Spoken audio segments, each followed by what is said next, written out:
ببینیم امروز چند تا ماهی میتونیم بگیریم.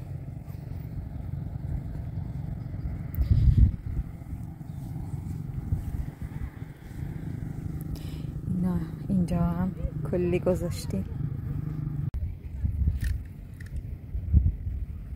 بگم اینجوری فضام بیفته. باشه تو برو من درستش میکنم. اینو بده من.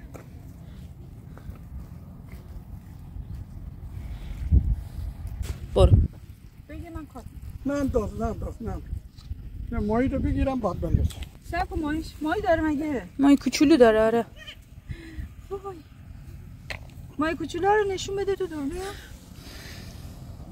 چقدر زیاد گرفت. کوچولو ریزه.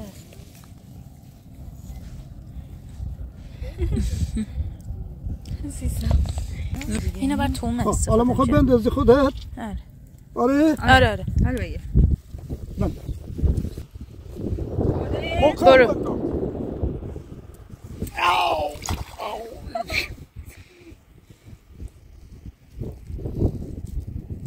خوبه همینجا؟ آره بکشش بیرون. بیشتر بیاد توش سب.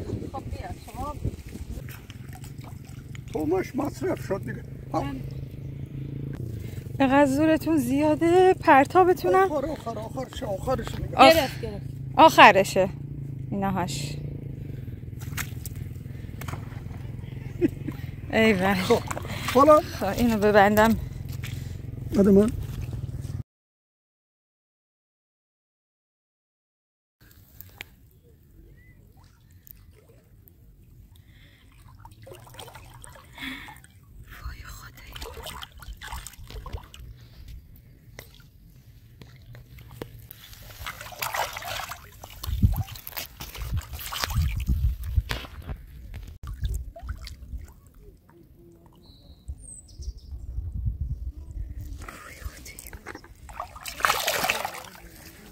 تو